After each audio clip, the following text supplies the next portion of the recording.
doing today? What's up, King? How are we feeling ahead of this one? You done got yourself a beard now and shit? Okay. Finally hit puberty. Yeah. First of all, talk to us about the emotions heading into this one. It's a big card. It's back in Las Vegas. You fought here 100 times already. Talk to us about the emotions heading into fight week. The emotions. Interesting. I don't got emotions, you know? I'm not afforded emotions, bro. Like, I've been in this industry like 12 years. I done seen everything. I know how this shit run, you know? And if I had emotions, trust me, y'all have been out of here, you know, with emotions. I just understand the way the world works. And you just kind of got to go with the system, you know? I don't know if that makes any sense. I'm talking in code. And if you know, you know. If you don't, you don't. Well, I feel like if you know about the world, or certainly about the fight world, you know that sometimes you see veterans paired up against these guys that they like to see cooking, and they kind of want to pair them off and see, can the young guy beat the veteran? Do you think maybe that's the case on Saturday night? They got a young guy they're interested in and seeing what he can accomplish? Yeah. They're trying to see what he can do, you know? You're kind of getting somewhere around you're getting warm. You're getting warm, but we're getting in there. We're getting there. I feel like you don't really need any motivation to come and feel like you want to prove something to the world and show people how skilled you are.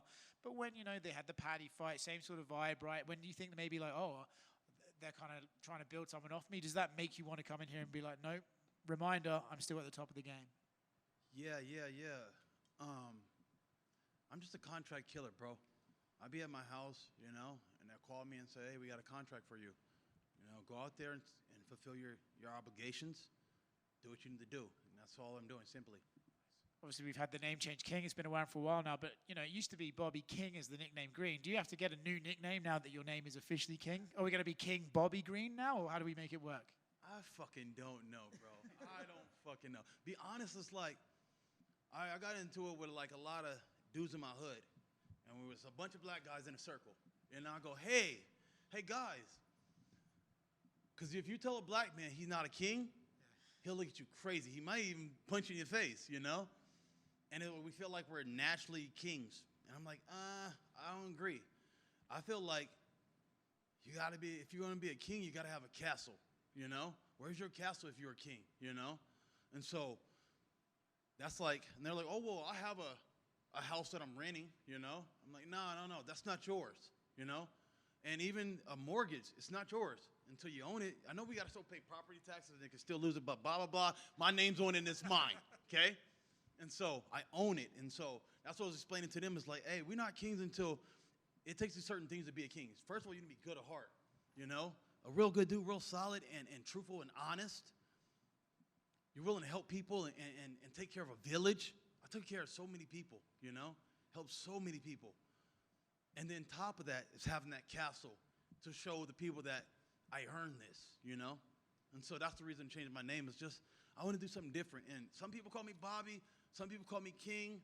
I don't give a fuck, bro. It's just like, it's just for shits and giggles. Who cares? I don't care. Not to get too deep on this, but you say about you take care of a lot of people and stuff like that. Sometimes we see in combat sports, you know, guys take care of everyone around them, and slowly but surely those people take advantage or they take it for granted. Do you ever have to stop yourself and be like, well, I want to look after these people because they're appreciative, but I have to make sure that I'm not ever giving too much to too many people? Yeah, exactly. It's a funny game with people, you know, especially when you got some money. You know, everybody got an issue, and you're the one that can fix it. And so it's a real funny game and seeing between love and not love. And sometimes that's real hard to see. You think everybody loves you, but you start finding out as these roads get dark and stuff, you know, everyone's looking out for everyone else, you know. We're all looking out for ourselves. Best of luck on Saturday, man. There's a few in front of you. You made a lot of headlines when you were on that podcast defending Anthony Smith and just a lot of the veterans of this game. I'm just curious, do you feel like the fans in general, because I've asked this question to Cub Swanson, I asked this to Anthony, and they say, there's some fans that never watched the WEC. They never knew you were in Strikeforce. They don't know what King of the Cage is. They don't know any of these other promotions. Do you feel like the fans that maybe discovered this sport during the pandemic when it was the only thing going have done their proper research and like they respect the veterans of the game like yourself? Yeah. First of all, I was just trying to break that shit down to TJ. And I was like, TJ, you got, 23 fights? Look how much his body's has failed him after 23. Imagine I got 50. This is my 51st. Anthony's like close to 60. You don't know what that walk is like, TJ, when we get that fucking far down, bro. You know? To keep doing this and chugging along, that's what my hat's off to Tony Ferguson, Nate Diaz, Jim Miller, those guys that are really fucking true fighters till the end. We fought the young, the new, the next version, the next generation, and the next generation, you know? So, like, some people, like, they look at us like, well, you're not champion, so I don't even know if I can even talk to you. And it's like, damn, you just overshadow so much. Like, you have no idea what it is to be those guys, you know?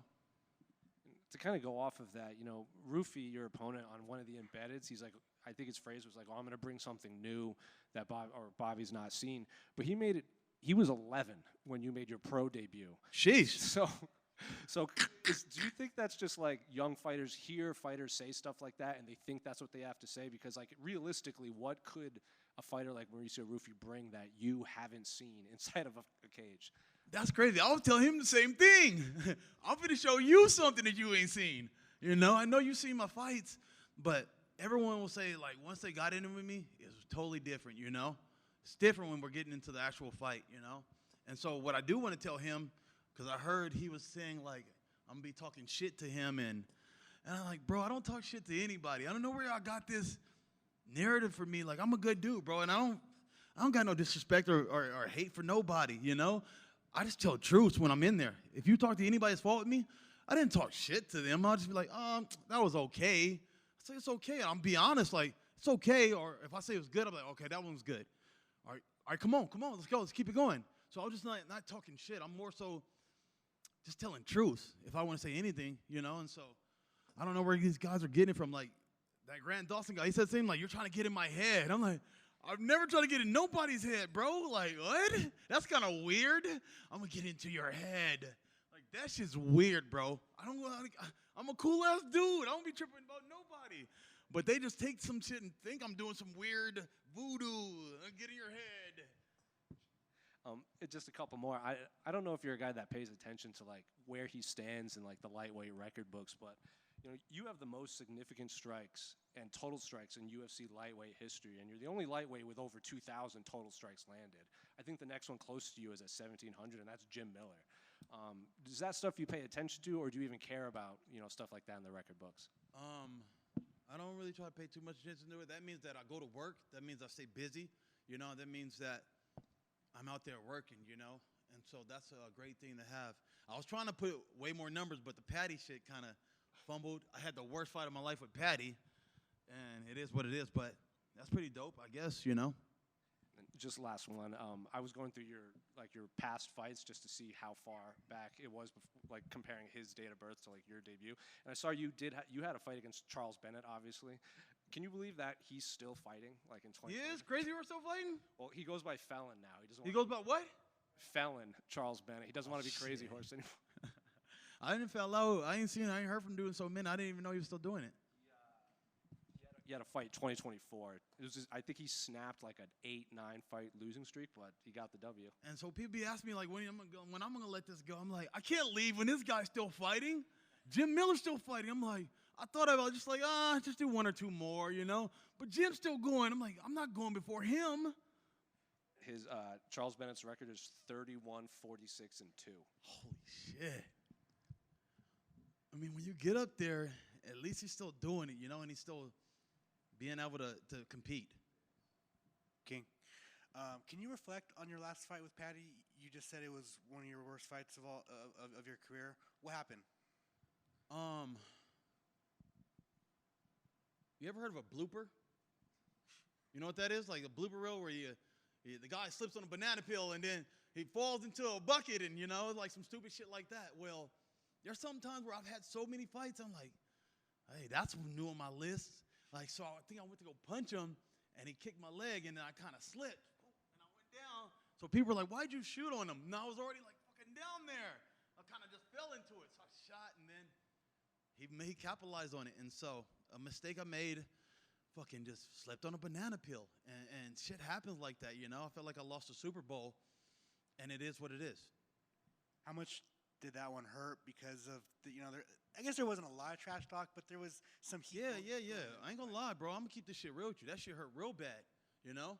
That shit hurt real bad. It's like, because we were so, and getting, and I have to go all the way over his pond and deal with all the craziness, I did it all, and I put it all on the line. And sometimes you go for the best, and sometimes you fall a little short, Do you have a prediction for Justin Gaethje versus Rafael Fiziev? I'm gonna go with JG. That's my dog. I feel like he's already kind of figured out Fizev's timing and Fizev's the way he does. I feel like Fizev doesn't really change his style too much, and so I see Gaethje going out there and putting the same clinic on him.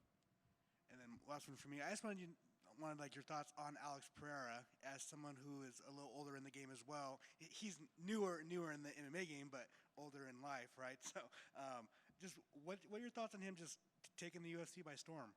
Man, I'm so happy for that guy, man. Just to come from kickboxing, and be doing all those fights, and they don't make as much money, and so for him to have so much success, I'm so happy. He's such a great dude. He's living the life, bro. He's everywhere. I saw him at Drake concert, like he's living the life. And at this age, it's a blessing. But it's also like, because some people compare weight classes, that's a difference. In lower weight classes, it's one shot, one kill, and you can seal the deal. And so it almost gives them a little bit more longevity because he only took this many amount of punches, versus in our division, you might take a lot more. Thanks, man. King over here. 2 quick ones too, right? Saw you run into former opponent Jalen Turner out there. How was that like? I told you I'm not no dick, bro. Like, I'm not that guy, It's all love, I'm happy for Jalen and everything he got going. I want to see him have success, I love to see a black man get some money. It's only a few of us in this division, so each one of us getting some shit, that's a blessing, I want to see every black man be successful in the UFC. That's awesome to hear. And obviously, you take a distinct route in terms of goal setting in the fight game. We know a lot of guys and girls shoot for the belt, and that's that. In your case, you prioritize, like you mentioned earlier, taking care of the ones around you and even yourself.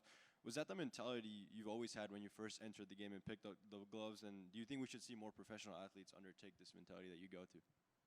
I don't know, bro. I'm from San Bernardino. I'm from where the broken are there, and so all we could think about is getting out of this hole, which is financial poverty, And so I don't know if I've been programmed this way or what from society, but that's all that's been my journey. It was to get us all up out of here, Get us up out of here, get us out of struggle, I don't like to see my friends or my family in pain or the struggle. So it's all about getting everybody and creating something that we all could kind of eat off of, or we all could kind of move off of, And what is left on King Green's bucket list? What's left on my bucket list? Okay, that's kind of interesting. It ain't shit to do with this shit. I'm gonna be honest with you. Like, I fight, but I fight to secure people's lives, I got all my kids at home. I'm running an apartment complex. Getting ready to buy a club. Like, I'm doing all kind of things. I got 27 chickens. I'm working on farm stuff. Like, I got 1,000 things I'm doing. So those are things on my list to make sure that I seal the deal on all those things. That everything I set out to do, I did, Thank you. King over here.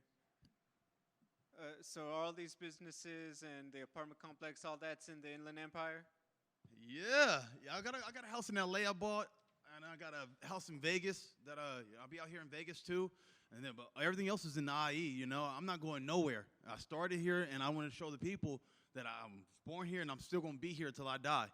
What are some of the biggest changes you think need to be brought to the IE? Biggest changes. You talking about like the community and stuff like that? Could be community, could be politics and policy. I was just saying, like, we just need better role models, Like me, I run through my city, I run through the city. I don't be running on treadmills. I run through the city like Rocky. And I'm hoping some little kid will see me, I'll be running out there with my music, my headphones, and they be like, beep, beep, beep. And I'm like, what's up, And I'm like, man, maybe one day I want to be like that guy instead of trying to be a gangster, trying to be a drug dealer, maybe you can do this fighting shit. Maybe it'll get you out of same shit it got me out of. Rufy and his whole team are undefeated in the UFC so far. What would it mean to you to be the one to hand the whole team that first L? It is what it is, bro. We're going to get out there and we're going to scrap. It's all in God's plans, you know. I like what they're doing as a team. I like how they move, you know, and I love their little swag. I keep seeing these fucking glasses everywhere and shit, you know. I like their swag, you know. They're doing their thing. Hats off to them. We come to fight, and when we lock in and we lock up, the better of the skills will prevail. You say you don't talk trash, so can I ask, who would you say you talk the most truth to out there in the octagon? He don't speak English like that, so it's like, with this guy, I'm like, what do I need to say to him, you know? I don't really got much to say to him, so it's like, he don't even speak English like that. And I speak a little bit. I don't say obrigado, you know? I just learned a new one, was boa sage. So I'm still learning Brazilian from my instructor, but it ain't much for us to say but to fight. So you would be willing to talk truth in Portuguese if you get better at it? I guess so. All right, thank you, guys.